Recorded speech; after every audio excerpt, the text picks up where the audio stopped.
겨울인데요. 계속 비가 내리고 있습니다. 하늘은 어둡고 흐리고 보슬보슬 계속 비가 내리는데요. 이런 날에는 시편을 한 편 묵상하고 우리가 마음의 위로도 얻고 힘을 얻으면 좋겠다 생각해서 오늘 시편 한 편을 여러분들하고 같이 묵상하려고 합니다. 시편 121편, 잘 아는 시편이고 많은 사람들에게 애송되는 시편입니다. 이 시편 121편 우리가 잘 아는 말씀인데요. 이 시편을 지을 때 시편을 지은 사람의 그 감동을 오늘 이 밤에 우리 가슴 속에 한번 재현해 보고자 합니다. 오늘 이 시의 표제에 보면 성전에 올라가는 노래라고 표제가 붙어 있습니다. 이 시편만이 아니고 시편 120편부터 134편까지 15편의 시가 다 공통적으로 성전에 올라가는 노래라는 표제가 붙어 있습니다. 우리 성경에는 성경에 올라가는 노래라고 번역을 했는데요. 그 원문에는 성전이라는 말은 없습니다. 그냥 올라가는 노래라고 되어 있는데 뭐 어디로 올라가겠습니까? 성전에 올라가는 거겠죠. 그래서 성전이라는 말을 번역할 때 추가를 시킨 건데 원래는 올라가는 노래라고 되어 있습니다. 자, 올라가는 노래, 이게 무엇을 뜻하는가 여러 가지 의견들이 있는데요. 제일 타당한 두 가지 의견을 든다면 이런 것입니다. 바빌론의 포로 생활하던 유다 백성들이 포로에서 해방이 돼가지고 그리던 고국 땅 이스라엘의 수도 예루살렘을 향하여 돌아오면서 지은 시다는 겁니다. 시편 120편부터 134편까지 올라가는 노래들은 바빌론 포로에서 돌아온 사람들이 지은 시이다, 이렇게 보는 의견이 있고, 또 하나는 성전에 올라가는 노래다. 성전에 올라가는 노래. 그러니까 이스라엘 각 지역에 흩어져 있는 이스라엘 사람들이 유월절, 오순절, 장막절 이런 절기가 되면 하나님께 예배드리기 위해서 예루살렘으로 모여드는데 예루살렘을 향하여 순례의 길을 나선 순례객들이 부르는 노래라는 의견이 있습니다. 여러분은 어느 의견이 맞을 것 같습니까? 저는 둘 다 맞다고 생각합니다.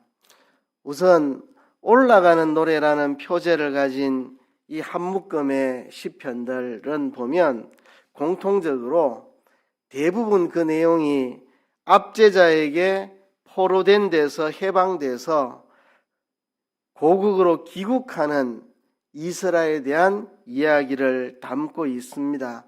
그래서 첫 번째 의견이 더 자연스럽게 와닿습니다. 바빌론 포로에서 돌아오는 이스라엘 백성들이 지은 시다.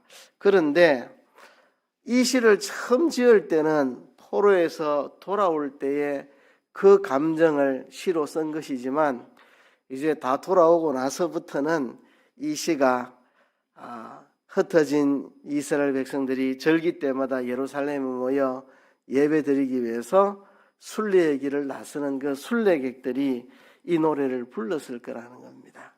그래서 처음 지어질 때는 포로에서 돌아오던 사람들이 지은 시인데 이 시를 가지고 앞으로 그 이후에 절기 때마다 성전을 향하여 예루살렘을 향하여 나오는 순례객들이 이 노래를 불렀던 거죠. 바빌론 포로에서 돌아온 사람들의 그 정서, 그 감정을 가지고 이들이 예루살렘을 향하는 순례의 길에 집에서 나서면서 이 노래를 불렀든지 아니면 집을 나서서 예루살렘까지 오는 데는 위치에 따라 다르겠죠. 그죠? 저 갈릴리 지역 같으면 바로 오면 한 3일, 둘러오면 한 6일 정도 걸리는데 그 기간 내내 이 노래를 부르며 왔을 것이고 어쩌면 이제 예루살렘 앞에 와서 예루살렘은 산꼭대기에 있으니까 예루살렘을 향하여 산을 올라오면서 이 노래를 부르면서 올라오지 않았을까 그래 생각을 합니다. 바빌론에서 포로에서 해방받은 자들이 고국으로 돌아오며 지은 시인데 이 시를 가지고 이들이 절기 때마다 하나님 앞에 나올 때 이 노래를 부르며 하나님 앞에 나왔을 거라는 겁니다. 시편 120편, 20편은 이스라엘 사람들이 바빌론에서 해방되어 본국을 향해서 출발하면서 지은 시라고 느껴집니다. 그러니까 출발하면서 바빌론에서 예루살렘을 향하여 출발하면서 지은 시라고 보여집니다. 이 시의 내용을 보면 그런 느낌이 듭니다. 이 시편 기자는 바빌론에서 해방되어 고국 유다를 향하여 출발할 즈음에 그가 통과해야 될 험하고 아주 어려운 그 길들을 생각하면서 이 시를 지었을 겁니다. 머나먼 길을 가야 되는데 길도 험하고 도적대를 만날지 강도대를 만날지 알 수 없는 그 멀고 험한 여정을 생각하면서 여호와 하나님께서 반드시 우리를 도와서 예루살렘에 도착하게 해 주실 것이라는 것을 믿고 평안을 누리면서 출발을 했을 것입니다. 그때 지은 시가 이 시라는 거죠. 1절과 2절에 보면 도움을 구하는 자가 하나님을 나의 구원자로 발견하게 된 이야기를 소개합니다. 내가 산을 향하여 눈을 들리라. 나의 도움이 어디서 올꼬? 지금 도움이 절실히 필요한데 바빌론 땅에서 출발해가지고 예루살렘까지 그 머나먼 길을 여행해야 되는데 누군가 나를 도와줄 자가 없으면 안전하게 돌아올 수 없을 텐데 도움이 필요한 사람이 나의 도움은 천지를 지으신 여호와에게서 올 것이다. 이렇게 확신을 가지면서 두려움을 물리치고 평강을 가지고 담대하게 나서는 모습입니다. 그리고 3절부터 8절까지는 하나님께서 우리를 구체적으로 도우시는 내용들을 그렇게 기록하고 있습니다. 우선 3절과 4절에 보면 여호와 하나님께서는 졸지도 않고 주무시지도 않고 우리를 지켜 보호하신다고 고백하고 있습니다. 사실 인생을 살다 보면 어떤 때는 하나님이 꼭 주무시는 것 같고 졸고 계시는 것 같고 성도의 어려움을 돌아보지 않는 것 같고 모르시는 것 같고 무심한 것 같고 도와주지 않는 것 같은 그런 느낌이 들 때가 많이 있습니다. 그러나 실상은 하나님이 주무시는 것도 아니고 조시는 것도 아니라는 거죠. 하나님이 난관에 처한 성도를 도우시는 것은 하나님이 정하신 때에 하나님이 뜻하신 방법으로 하실 겁니다. 그래서 우리 성도들은 하나님의 졸지 아니하심을 주무시지 않으심을 확신하고 믿고 하나님의 도우심을 기다리며 오래 참을 수 있어야 할 것입니다. 그리고 5절과 6절에는 이 시편 기자가 통과해야 될 사막길에는 햇빛이 내려 쪼이는 무서운 위험이 도사리고 있습니다. 자기가 걸어가야 될 그 길에 태양빛이 강렬해서 위험하다는 것을 확실히 알고 있지만 하나님께서는 그것조차도 은혜로 우리를 지켜 보호하여서 하나님이 마련해 주신 그늘 밑으로 잘 통과하여 예루살렘에 도착할 것을 내다보면서 고백합니다. 햇빛이 내려지는 그곳 아무 대책도 없이 나서고 있는데 하나님이 반드시 보호하사 안전하게 통과케 해 주실 것을 확신하고 내다보면서 이런 고백을 하고 있습니다. 이 시편 기자는 자연의 법칙이나 우리의 경험을 통해서 이거는 피할 수 없는 어려움이다. 이건 피할 수 없는 위험이다 라고 느끼는 것조차도 하나님의 권능으로 통과할 줄로 믿고 고백하는 겁니다. 자연적인 법칙, 우리들의 경험으로 정말 이거는 통과하기 어려운 위험이라고 생각되는 그것조차도 하나님의 능력으로 통과하게 해 주실 것을 고백합니다.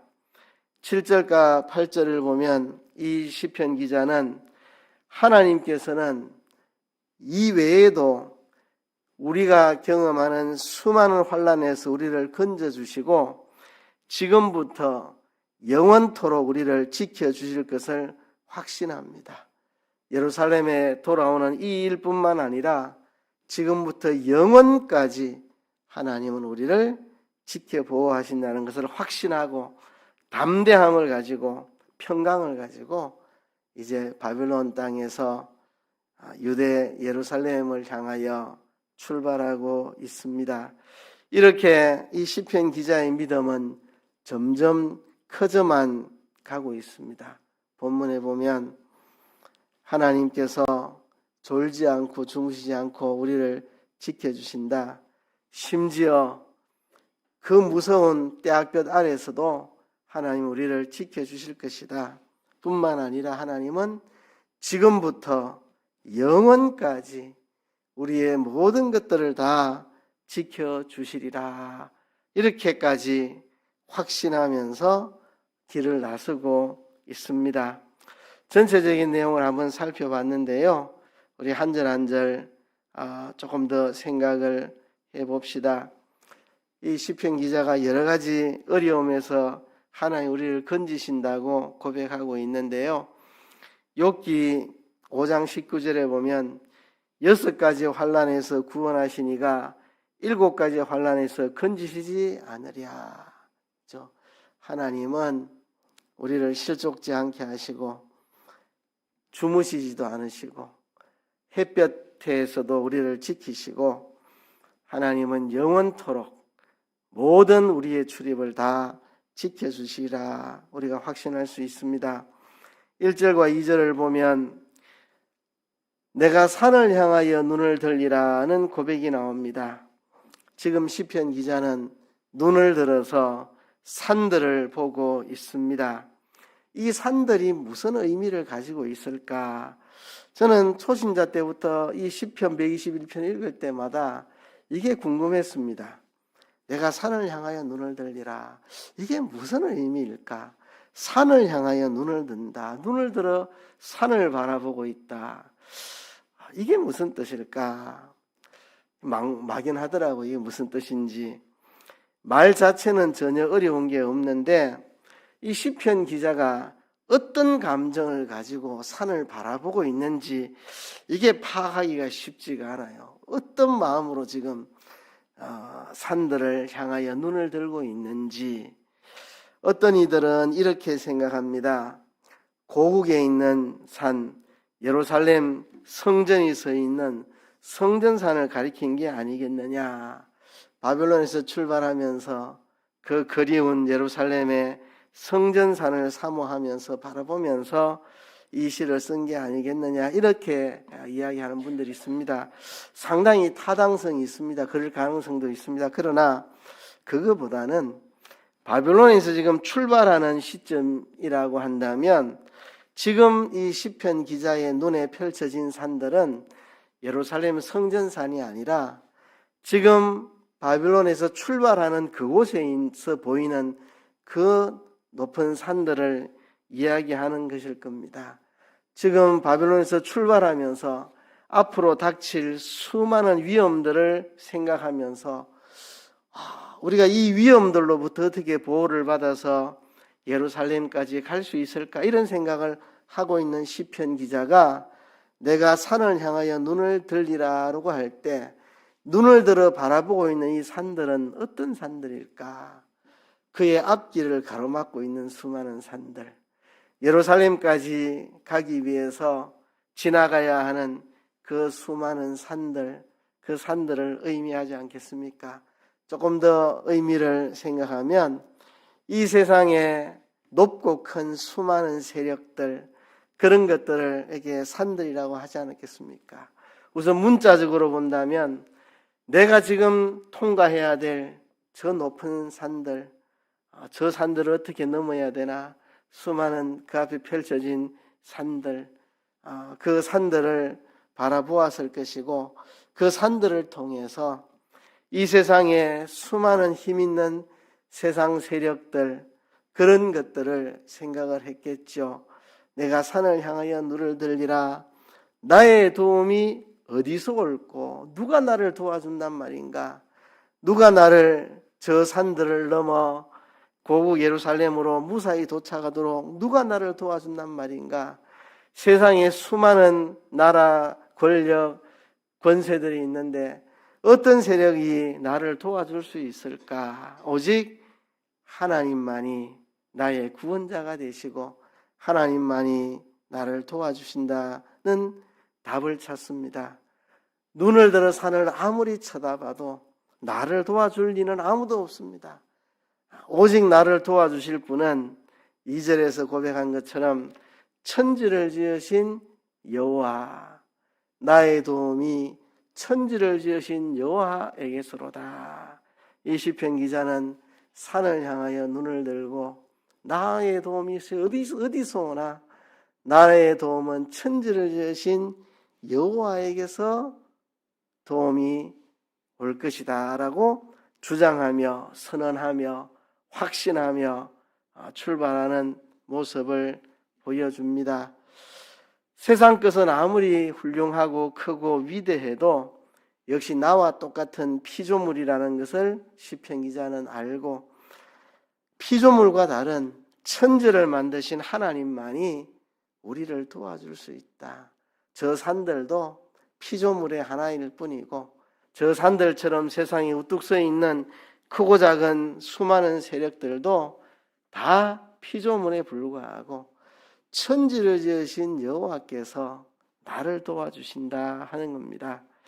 세상의 것이 크고 힘이 있어 보일지라도 그것은 아무 능력이 없고 세상보다 무한히 크신 우리 하나님을 바라보고 그 하나님이 진정으로 우리를 도와주실 것을 확신하고 있습니다. 3절에 보면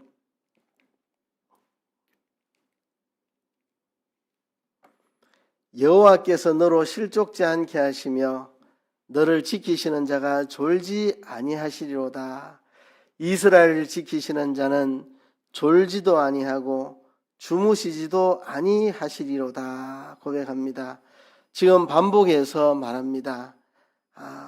우리를 지키시는 하나님은 우리를 실족지 않게 하시고 졸지 아니하신다 고백을 합니다. 지금 이 시편 기자가 바빌론을 출발해서 예루살렘으로 돌아오는 그 길에는 산들을 지나고 언덕을 넘고 골짜기를 통행하는 수많은 길을 거쳐야 합니다.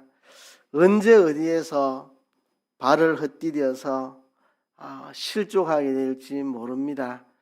한 걸음만 잘못 디뎌도 치명적인 위험에 빠질 수 있습니다.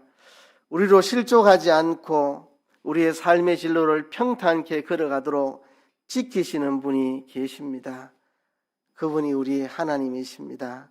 하나님의 은혜로 우리는 이 인생의 험한 길을 실족지 않고 걸어갈 수가 있습니다. 우리의 걸음은 실족하지 아니할 것이고 진보해 앞으로 향하여 나갈 수 있을 것입니다. 왜냐하면 하나님이 우리를 실족지 않도록 우리의 발을 붙들어 주실 것이기 때문에 그렇습니다. 인생의 길이 험할지라도 여호와 하나님께서 우리의 발을 지키시고 실족지 않게 하실 것이기 때문에 우리는 힘차게 걸어갈 수 있습니다. 하나님이 실족지 않게 하시면 우리는 실족하지 않는 것입니다. 우리의 발을 그렇게 지켜주신다면 우리의 손도 지켜주실 거고 우리의 머리도 지켜주실 거고 우리의 마음도 지켜주실 것을 우리가 확신할 수 있습니다. 이 부분의 원문을 보면 너의 걸음이 실족해 되지 않기를 이라고 기원문으로 기도의 형식으로 기록이 되어 있습니다. 너로 실족지 않게 하시기를, 너의 걸음이 실족되지 않게 하시기를 하나님 앞에 기도하는 기원문으로 원문이 기록되어 있습니다. 우리는 기도해야 됩니다. 하나님의 약속된 보호를 주장하고 확신하고 하나님께 구하는 기도를 해야 합니다. 우리가 지속적으로 우리 기도의 제목으로 삼아야 됩니다. 하나님의 보호를 확신하고 주장하며 간구하는 기도를 우리는 항상 올려야 됩니다. 하나님을 보호자로 모신 사람들은 우리의 인생길에서 만나게 될 모든 해와 어려움과 시련으로부터 우리를 지켜주실 것을 기도하며 나아가야 합니다. 하나님은 성도로 하여금 진리의 길에서 탈선하지 않도록 지켜주신다는 말씀입니다.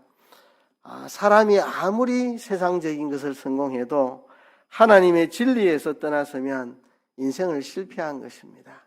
우리가 진리의 길에서 떠나지 않아야 인생을 성공하는 것입니다. 그래서 하나님이 우리를 실족지 않도록 진리의 길에서 떠나지 않도록 지켜주시기를 우리는 기도하면서 한 걸음 한 걸음 나아가야 합니다. 하나님이 성도를 지켜주신다는 것은 너무나 기쁜 소식입니다. 우리가 사람에게서는 참된 도움을 받을 길이 없습니다. 그러나 하나님께서 우리를 지켜주시고 붙들어 주실 때 우리는 염려하지 않고 담대하게 인생길을 걸어갈 수 있습니다. 뿐만 아니라 하나님이 우리를 지켜주시는 것은 중단되는 법이 없습니다. 얼마나 기쁩니까? 졸지도 아니하시고 주무시지도 아니하시고 항상 깨어 우리를 지켜주시니까 얼마나 이게 기쁜 일입니까? 우리를 지켜주시는 그분이 졸기도 하고 주무시기도 한다면 우리 어떻게 안전을 확신할 수 있겠습니까? 우리를 밤이든 낮이든 지켜주시는, 졸지 않고 주무시지 않는 그분이 계시다는 게 얼마나 우리에게 위로가 됩니까? 그분의 보살피시는 눈길이 없다면 우리는 한 걸음도 안전할 수가 없습니다. 하나님께서 일순간도 우리에게서 눈을 떼지 않고 우리를 지켜주고 계십니다.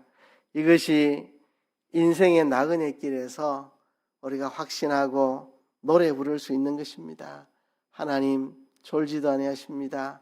주무시지도 않습니다. 항상 우리를 보살피시고 살펴주십니다. 우리의 나그네 인생 걸음에 항상 이 노래를 부르며 우리는 인생 걸음을 걸어가야 합니다. 우리 주위에 어떤 위험이 몰려들더라도 우리를 졸지도 않고 주무시지도 않고 깨어 지키시는 하나님이 계시니까 우리는 안전합니다. 우리 하나님은 피곤을 느끼지 않습니다.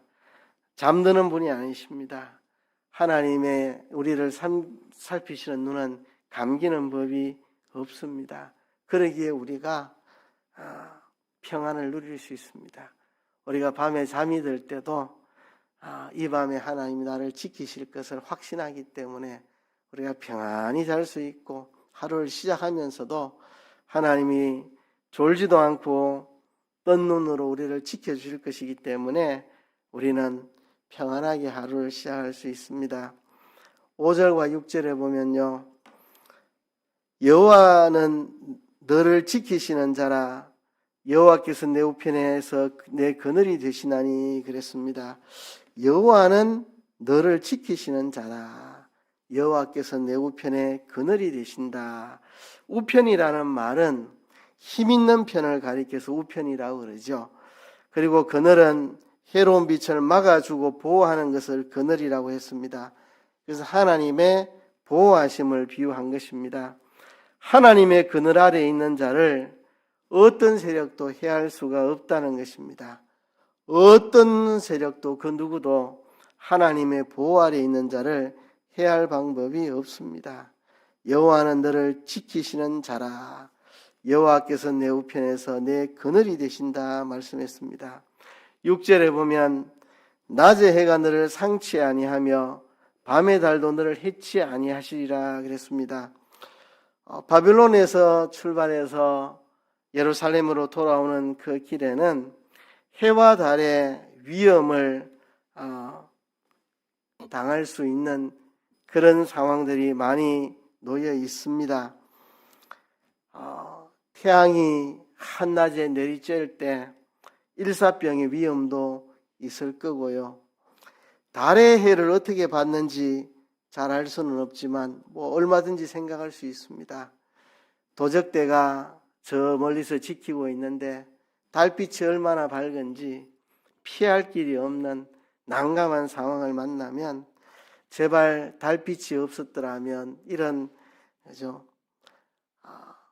도적이 저 위에서 내려다보고 있는데 나는 아래쪽으로 평지를 걷고 있는데 달빛 때문에 내 걸음이 저 강도떼의 눈에 훤히 비춰질 때 저 달빛이 얼마나 위험한 것이 되겠습니까? 이렇게 낮의 해도 밤의 달도 우리를 해할 수 있는 위험이 있는데요. 그 모든 것으로부터 하나님이 우리를 지켜주시리라고 약속을 하시는 겁니다. 그리고 이어서 7절에 말합니다. 여호와께서 너를 지켜 모든 환난을 면케하실 것이다. 우리가 해와 달뿐만 아니라 우리 삶 속에는 수많은 환난들이 있습니다. 하나님이 그것을 면케하시겠다. 내 영혼을 지켜주시겠다. 해의 위험, 달의 위험뿐만 아니라 우리가 만나게 되는 모든 환난에서 하나님 우리를 지켜주시고 내 영혼을 지켜주실 것이다. 이 시편 기자가 바벨론에서 출발하면서 눈을 들어 산을 바라보니 첩첩산중인데 어떻게 내가 저걸 넘어서 예루살렘으로 안전히 갈고 나를 도우실 이는 천지를 지으신 여호와뿐이다. 그 하나님이 나를 실족하지 않게 하실 뿐만 아니라 졸지도 않고 주무시지도 않고 깨어 나를 지키실 뿐만 아니라 해와 달조차도 나를 해치지 못하도록 그늘이 되어주시고 해와 달뿐만 아니라 모든 환난으로부터 나를 지키시고 내 영혼까지도 지켜주실 것이고 거기서 끝나지 않고 영원까지 나를 지키시리라고 고백합니다. 이 시편 기자의 고백은 점점 커져만 갑니다. 하나님의 보호하심을 처음에는 내 발이 실족하지 않게 해주시리라는 건 조그만 것에서부터 시작해가지고 이 내 발을 실족지 않게 하는 이것이 하나님의 눈이 졸지도 않고 주무시지도 않고 계속된 보호를 해줄 것이고 저 태양과 달의 저 위험 이거는 어떻게 할 수 없는 내 힘으로 할 수 없는 거지만 하나님이 그것도 지켜주시고 뿐만 아니라 모든 환난에서 나를 지켜주시고 영혼까지 지켜주시고 영원까지 나를 지켜주시라고 확신하면서 하나님께 모든 걸 맡기고 담대하게 길을 나서는 하나님의 사람이 이 시를 이렇게 쓴 것입니다. 여기에 8절에 보면 여호와께서 너의 출입을 지금부터 영원까지 지키시로다. 너의 출입이라고 말했죠. 우리가 아침에 일하러 나갈 때나 저녁에 쉬러 들어올 때나 여호와께서 우리를 지켜주신다는 겁니다. 인생을 출발하는 젊을 때나 인생을 마감해가는 늙은 때나 언제나 주께서 나를 동일하게 지켜주신다는 것입니다.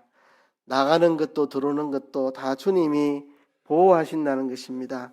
오늘 본문에 같은 표현이 3번 반복됩니다. 여호와께서 너를 지키신다는 말, 5절에 여호와께서 너를 지키시는 자시라 말했고 또 7절에도 보면 여호와께서 너를 지켜라고 말했고 또 8절에도 여호와께서 너의 출입을 지금부터 영원까지 지키시리로다. 본문에 여호와께서 너를 지키신다. 여호와께서 너를 지키신다. 여호와께서 너를 지키신다. 3번이나 반복하고 있습니다. 이것은 우리에게 확신을 주는 겁니다. 여호와께서 너를 지키신다. 여호와께서 너를 지키신다. 여호와께서 너를 지키신다. 정말 확신을 가지고 평안을 누릴 수 있는 확신이 바로 이것입니다. 여호와께서 너를 지키신다는 거, 이 지키심은 영원까지 계속될 거라는 거, 영원한 안전이 우리에게 보장되어 있다는 거, 하나님이 그 백성을 영원토록 지켜주신다는 것입니다. 이 약속이 우리에게 주어져 있습니다. 우리는 이 보호의 약속 아래 두려움 없이 나그네 길을 걸어갈 수가 있습니다. 여호와께서 나를 지키신다. 여호와께서 나를 지키신다. 여호와께서 영원까지 나를 지키신다. 이 확신을 가지고 우리는 나그네 인생길을 두려워하지 않고 담대하게 달려갈 수 있습니다. 하나님이 지키시는 자처럼 안전한 사람은 없습니다. 하나님의 보호를 받는 자만큼 안전한 자는 없습니다. 스스로를 의지하는 자처럼 위험한 사람이 없습니다. 자기가 자기를 의지하는 것처럼 위험한 게 없습니다. 하나님의 보호를 받는 것처럼 안전한 것이 없습니다. 하나님은 우리의 출입을 지키시라고 약속했습니다. 그래서 우리는 인생의 문이 열리고 닫힐 때마다 하나님의 보호를 확신할 수가 있습니다. 우리가 하나님을 의지하고 살아가는 한 하나님 우리를 지켜주실 겁니다. 우리 앞에 위험이 존재하는 한 하나님 우리를 지켜주실 겁니다. 하나님이 우리가 살아있는 동안 그리고 영원토록 우리를 지켜주실 겁니다. 우리가 스스로의 연약함을 느낄수록 하나님의 지켜주시는 손길이 필요한 우리들입니다.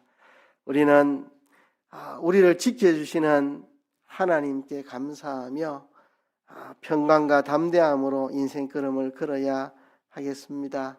마지막으로 이야기를 하고 말씀을 맺을까 합니다. 오늘 본문 2절 말씀, 나의 도움이 천지를 지으신 여호와에게서로다. 나의 도움이 천지를 지으신 여호와에게서로다. 만물 창조는 하나님께서 없는 가운데 모든 것을 있게 하신 창조입니다. 세상에서 가장 어려운 일입니다. 천지 창조, 세상에서 가장 어려운 일입니다. 없는 곳에서 무에서 유를 창조하시는 거, 천지 창조만큼 어려운 일이 어디 있겠습니까? 그죠? 무디 목사님이 말했습니다. 창세기 1장 1절에 말씀한 이 창조를 믿을 수 있다면 성경에 있는 모든 기적을 믿지 못할 것이 없다. 태초에 하나님이 천지를 창조하시니라, 이 말씀을 믿는다면 우리가 믿지 못할 게 뭐가 있습니까? 그죠? 천지를 만드신 하나님, 그 하나님이라면 얼마든지 나를 지키시고 보호하실 수 있는 하나님입니다. 태초에 하나님이 천지를 창조하시니라, 이 한마디를 믿는다면 우리는 하나님의 기적을 믿지 못할 것이 없습니다. 천지를 창조하신 하나님, 반드시 우리를 지키실 거라는 겁니다. 천지를 만드신 하나님이 천지 만물을 주장하고 계십니다. 하나님이 천지 만물을 지으셨기 때문에 천지 만물을 주장하고 계십니다. 하나님은 그 백성들을 사랑하십니다. 자신을 내어주고 십자가에 피 흘려 죽으시는 고난을 받으면서까지 우리를 구원하신 하나님이 그가 말씀으로 창조하신 만물을 다 동원해서라도 우리를 지키실 겁니다. 하나님이 말씀으로 천지를 창조하셨고 우리를 구원하시기 위해서는 자신이 사람 되어 이 땅에 오셔서 십자가에 죽기까지 희생하셨습니다. 자신의 생명을 내어주고 구원하신 우리들을 자신의 말씀으로 지으신 만물을 다 이용해서 우리를 지키실 겁니다. 하나님은 말씀으로 천지를 창조하시고 십자가의 피로 우리를 구속하셨는데, 피로 구속하신 우리들을 위해서 말씀으로 창조하신 모든 피조물들을 다 사용해서 우리를 지켜주실 것입니다. 하나님은 천지를 지으신 큰 권능을 가지신 하나님인데, 그 큰 권능으로 크고 위대한 일만 하시는 게 아니라 지극히 작은 나도 돌보고 계신다는 사실입니다. 하나님은 우리의 머리털까지 세시고 참새 한 마리도 하나님 허락 없이는 땅에 떨어지지 않도록 하시는 하나님입니다. 참새 2마리가 한 아솔레온에 팔리는데 하나님 허락이 없으면 하나도 땅에 떨어지지 않는다 했습니다.